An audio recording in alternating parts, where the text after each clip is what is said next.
Hello, I am Vladimir Shirogorov, a historian, and author of the books War on the Eve of Nations, Conflicted Militaries in Eastern Europe, 1450–1500, and Strategies of Ukrainian War, 1500–1800, that's now in print.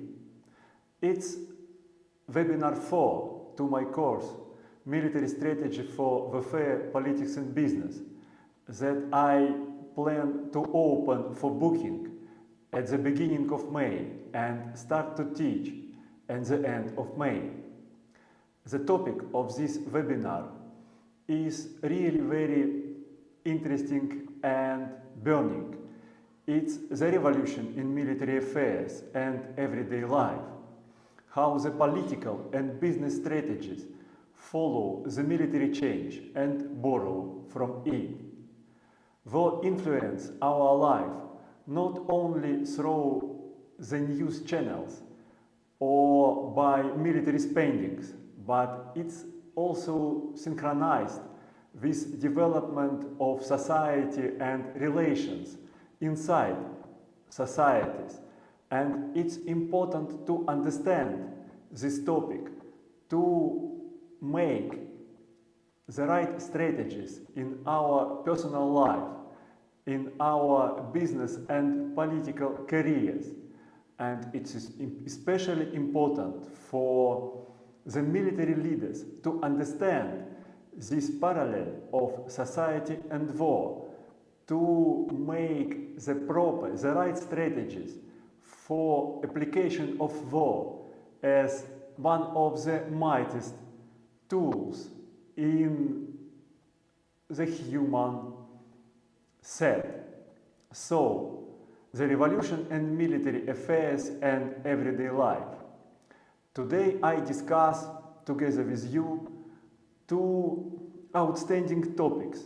First is the military revelations in the mid-1960s and the strategies of general prosperity, and the military revelations in the mid-1980s and the strategies of privileged superiority. I started to research on these topics, participating in preparing the very important volume, The Military Revolution and Revolution in Military Affairs, that was published in Germany in 2022. It is a book that is attentively studied by not only military leaders, but also the politicians and scholars, because it first opened the important discussion on new means of war, such as artificial intelligence and its combination with unmanned systems of warfare.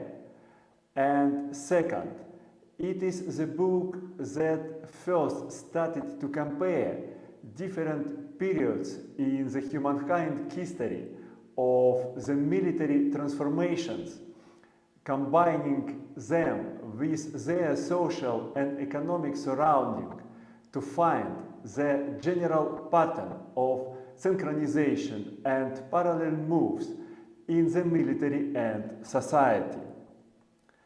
I start today's discussion with describing an atmosphere of the military explorations in the Soviet Union in the 1960s and 1980s, because the Soviet Union was the source of the principal military innovations in the second half of the 20th century, and later Russia became the source of the principal military revelations at the beginning of the 21st century that changed not only application of force, not only warfare, but also society, politics and business. And I link the military innovations and its atmosphere with two prominent names of the Soviet military intellectuals and generals, military leaders, marshals Vasily Sokolovsky and Nikolay Ogarkov. They explored on the changes in warfare, respectively in the mid-1960s and mid-1980s. One after another, they came to different conclusions and made different proposals that changed warfare and society. Both of them were high intellectuals, but first of all, they were warriors with fighting experience in the Second World War, and as the military leaders must be, they were self-confident, aggressive, and looked for a route of victory for their country, the Soviet Union. Sokolovsky faced the Cold War in the period when this kind of confrontation took its shape. It was a combination of the standoff of conventional armed forces in Europe and development of the global striking potential of nuclear missiles and other strategic weapons. They were combined with the subversion actions in the economy and ideology, and they also drove to some regional conflicts like in Korea, Vietnam, Cuba, and later Afghanistan. Sokolovsky, as most of the Soviet military leaders and politicians in the 1960s, believed that the Cold War once had to turn to the real war, to the nuclear doomsday, because the United States and the Western camp of liberal capitalism needed war to check the development of the Soviet Union and its socialist allies as a superior social formation, and looking for inevitability of nuclear war, he looked for recipe for his country, the Soviet Union, to prevail.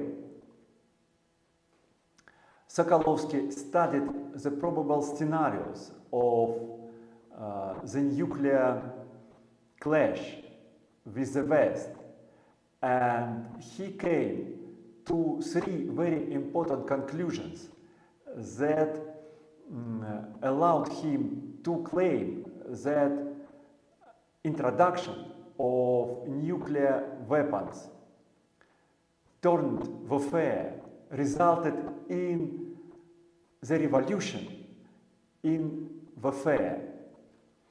He found three main differences of the new age of warfare, of the age of nuclear warfare, with the age of conventional warfare that preceded it.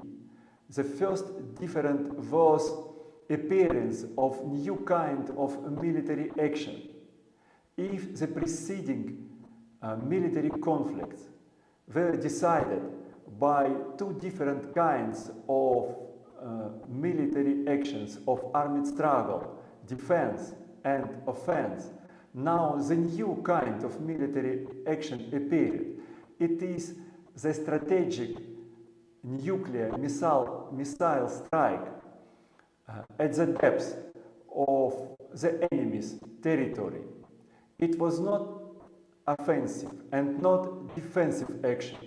It was a new kind of military action. Appearance of this new kind of military action changed the traditional logic and timing of warfare. If in the preceding conflicts,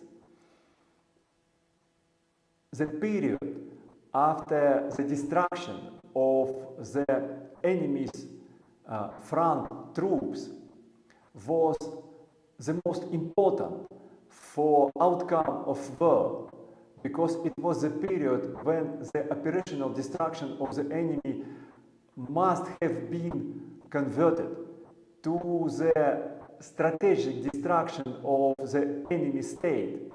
Now, the nuclear strike at the depths of the enemy territory, at the enemy's political and economic centers, must precede the clash of the front troops.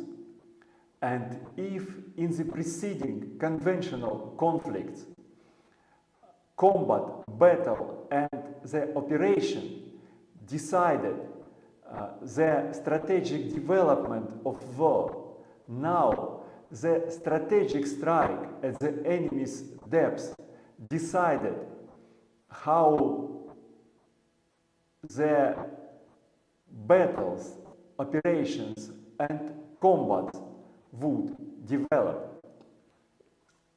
These three conclusions pushed Sokolovsky to criticize, to oppose the Western military thinkers that lectured that nuclear war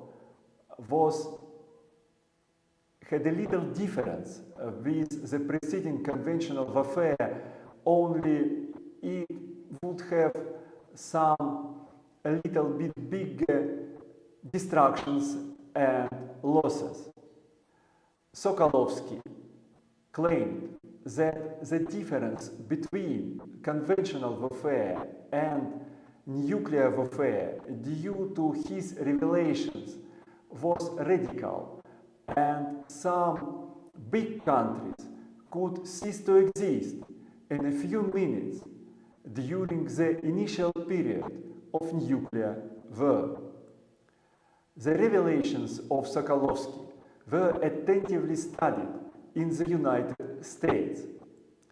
And now I discuss the atmosphere of military revelations, of military transformation in the United States in the 1970s and 1990s. I discuss it connecting with two prominent figures of American military thinkers, Henry Kissinger and Andrew Marshall. These two figures developed the changes, the transformation of the American military in the second half of the 20th century, despite of the fact that they were no military. Henry Kissinger sought an action fighting against the German Nazis with the American military intelligence, and Andrew Marshall was a completely civil figure. They were the scholars of international relations. They continued their career with the American administration, Kissinger in its international department and Marshall in Pentagon. They were scholars, not warriors, and their main character was analytical and not military aggressive. However, they understood the revelations of Soviet marshals well. Kissinger analyzed the revelations of Sokolovsky and Sokolovsky doctrine of nuclear warfare, of the radical changes of possible outcome of war that the introduction of nuclear weapons brought. Kissinger faced the Cold War at its peak. Confrontation between the Soviet Union and the West came to a standstill in the 1970s, and according to revelations of Sokolovsky, it was suicidal to decide this confrontation with the nuclear weapon. Revelations of Sokolovsky coincided with Kissinger's research on the balance of power in Europe in the aftermath of the Napoleonic Wars. Kissinger adopted Sokolovsky's doctrine and he pushed ahead the relaxation of the American-Soviet relations and American rapprochement with China. These two international and military actions became the pillars of the Western prosperity in the 1970s and 1980s. According to, or in parallel to the Sokolovsky's doctrine, the Western society changed to peaceful development. It was focused on the prosperity of the middle class that composed the majority of the Western population. The corporations came to cooperation for mutual profits, and the politicians started to discuss the convergence of different political lines into the united, integrated line of general prosperity. However, the development of military science, the development of warfare and development of military strategy didn't stop. The next portion of revelations was made by the Soviet Marshal Nikolay Ogarkov, who became the head of the Soviet General Staff at the end of 1970s. Ogarkov faced completely different Cold War than Sokolovsky faced 2 decades before. It was really capsized. The fast economic, social, scientific and technological development of the United States of America and the West in the 1970s and 1980s questions the alleged superiority of the Soviet socialism over the liberal capitalist society.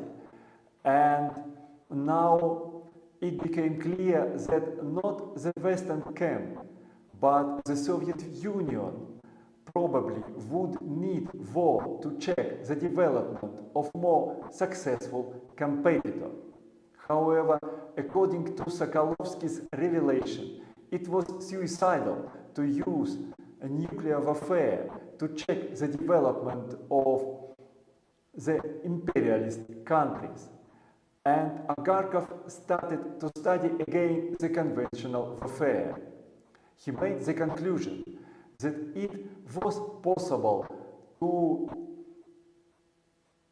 to achieve victory over the West in conventional warfare by introducing new technologies, new innovations to warfare, to military activity that were made during the decades from the end of the Second World War.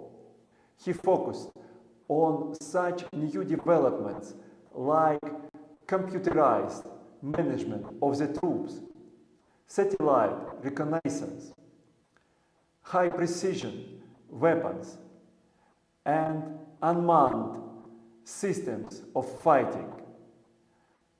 He not only developed some theory of new generation of warfare, but practiced it during large military training of the Warsaw Pact in the beginning of the 1980s. And his military revelations started the period of so-named revolution in military affairs that's connected with his name. Revelations of Ogarkov were studied in the United States by another advanced scholar. He was Andrew Marshall. Andrew Marshall studied Ogarkov's revelation, presiding over the special analytical group in Pentagon. And they decided that the transformation of the American military, according to Ogarkov's revelation, is urgent. The United States became a pioneer in development and implementation of the new tools of warfare on which Ogarkov focused. Andrew Marshall faced the overwhelming collapse of the Soviet Union that cleaned the global strategic scene for the new Western strategies, and development of the new tools of warfare changed the Western military patterns in a radical way.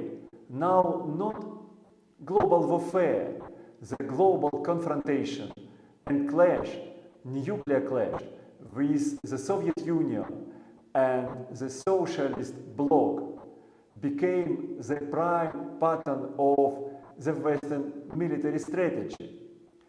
The Western military strategy regionalized. Now it was focused on the regional conflicts in the limited theater of operation with high precision weapon and application of the American and Western superiority in the scientific kinds of warfare to fasten the American global leadership. However, in parallel, or due to the military changes, due to the changes of military doctrine, the Western society started to change as well. The society of the general prosperity broke to smaller social and political groups, hostile political and social groups that started to compete over the political power and economic positions for their egotist interests. The middle class that formerly prospered turned into the poorer majority of society and a small slice of extra rich people who accumulated most of the Western economic and financial wealth. Corporations started fierce market wars, and the politics became aggressive, hostile, and antagonistic. However, it was not a final of the military development in the second half of the 20th century and at the beginning of the 21st century. The new tools of warfare emerged and the new military doctrine appeared. It's the doctrine labeled hybrid warfare. It's connected with the name of another Russian military thinker, the current chief of the Russian General Staff, Valery Gerasimov. This new concept, new strategy, new military strategy is closely connected with the current changes in society, in the strategies that the current today politicians, businessmen, and all people who are working for their commitment must to attend. It's a topic of my next webinar with the headline, the military revelations in the mid-2010s, hybrid warfare, and the strategy of each against the rest. I invite you to this webinar in a week.